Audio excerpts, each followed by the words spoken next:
మొత్తం రాష్ట్రం అంతా కూడా హోర్డింగ్లు చూస్తున్నాం మనం. సిద్ధం సిద్ధం సిద్ధం అని. దేనికి సిద్ధం? అమ్మని చెల్లిని ఇంట్లో తరిమేశాడు. దాని తర్వాత ఈ యొక్క బాబాయిని చంపిన నిందితులకి కాపాడుతూ మన చెల్లికి ద్రోహం చేశాడు. మరి వాళ్ళకి సమాధానం చెప్పడానికి సిద్ధమా? లేకపోతే ప్రభుత్వం వచ్చిన వెంటనే ప్రతి ఏడాదికి ఈ జాబ్ క్యాలెండర్ విడుదల చేస్తానని నమ్మబలికిన యువతను మోసం చేశాడు. ఆ యువతకి సమాధానం చెప్పడానికి సిద్ధమా? అలాగే ప్రభుత్వం వచ్చిన వారంలోగా సిపిఎస్ రద్దు చేస్తానని నమ్మబలికాడు. ఉద్యోగస్తులకి మోసం చేశాడు. ఆ ఉద్యోగస్తులకి సమాధానం చెప్పడానికి సిద్ధమా అని అడుగుతున్నాను. అలాగే నా ఎస్సీలు నా బీసీలు నా మైనారిటీలు అంటూ మరి చంపిన వాళ్లకు వాళ్ళని కాపాడుతూ రైలు కింద పడి ఆత్మహత్య చేసుకున్న ఆ కుటుంబానికి తిరిగి అతని ప్రాణాలను ఇవ్వడానికి సిద్ధమని సభాముఖంగా అడుగుతున్నాను.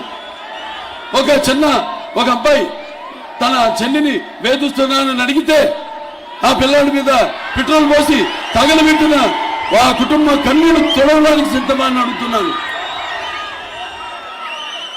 అలాగే 3 రాజధానుల పేరుతో అక్కడ అమరావతి రైతులను అవహేళన చేసిన ఆ రైతులు అప్పుల పాలు చేసిన ఆ రైతులు కొందరు ఆత్మహత్యలు చేసుకోవడానికి కారణమైన వాళ్ళకి ఆ రైతులకి ఇతను సమాధానం చెప్పడానికి సిద్ధమని అడుగుతున్నాను.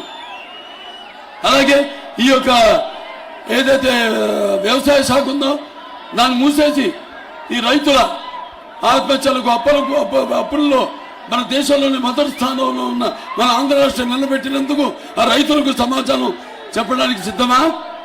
లేకపోతే మన రాష్ట్రంలో ఎటు చూసినా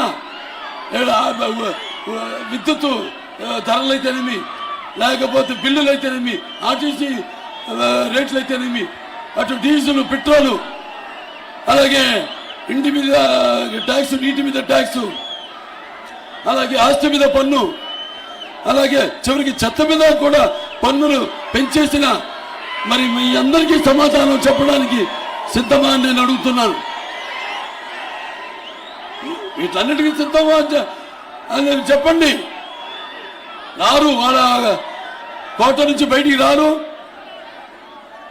ఉన్న వాస్తవాలు చెప్పరు, ఉన్న మీ వకీలీకరించి వాళ్ళ ఇష్టానుసారంగా ఈ రాష్ట్రంలో పరిపాలన సాగిస్తుంది వైకాపా. ఇంకోటి మళ్ళీ మాయలు మోసాలు చేయడానికి సిద్ధమా? లేకపోతే అక్రమాలు అరాచాలకి సిద్ధమా? ఇంకా ముందు 100 ఏళ్ల వరకు ప్రజలకు దొరకకుండా ఈ ఇసుక పాత్రలను తవ్వడానికి సిద్ధమా? లేకపోతే ఈ యొక్క చీప్ లిక్కర్ పేరుతో బ్రాండ్ మద్యం అమ్ముకుంటూ లక్షల కోట్లు సంపాదించడానికి సిద్ధమా? లేకపోతే ఈ యొక్క ప్రభుత్వం తయారు చేస్తున్న ఈ కల్తీ మద్యాన్ని తాగించి కొన్ని లక్షల కోట్ల మంది ఆడపడుచుల తాళి పొట్లు పెంచడానికి మళ్ళీ మళ్ళీ మళ్ళీ సిద్ధమని అడుగుతున్నాను.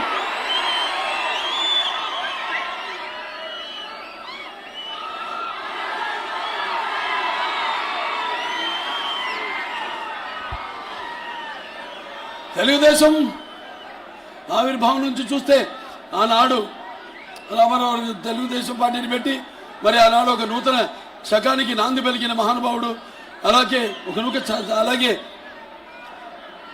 ఒక నూతన జాతికి ఆయన ఆదర్శప్రాయుడు, అలాగే ఆయన ఒక నానా జాతులకి దేవుడితో సమానంగా నిలిచిపోయాడు అందరి గుండెల్లో.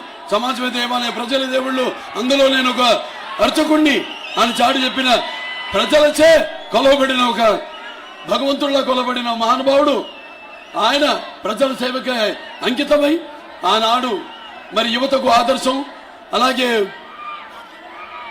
మరుగుతున్న నెత్తురు మరిగేలా చేసే ఒక అగ్ని కణం నందమూరి తారక రామారావు గారు. అలాగే ఆయన సాగిన జీవిత విధానమే భగవద్గీతలా సాగిన ఒక జీవన విధానం. మరి ఎన్నో పథకాలను ప్రవేశపెట్టారు, ఎన్నెన్నో చేశారు ప్రజల కోసం. అటువంటిది ఎన్నో పథకాలు ఎన్నో సాహసోపేతమైన పథకాలు తీసుకొచ్చారు. మరి ఎంతో ప్రజలందరికీ కూడా ఎంతో మేలు చేసేవి, ఎంతో ఆమోదయోగ్యమైనవి ఆ పథకాలన్నీ కూడా. అటువంటి పథకాలు తీసుకొచ్చారు రామారావు గారు. ఎన్టీఆర్ రాజకీయాల్లోకి రాకముందు వచ్చిన తర్వాత ఆయన ప్రవేశపెట్టిన పథకాలనే అన్ని పార్టీలు వాళ్ళు కూడా కొనసాగిస్తూ వాళ్ళ పబ్బం గడుపుకుంటున్నారు అన్న విషయం మీరు గుర్తుపెట్టుకోవాలి.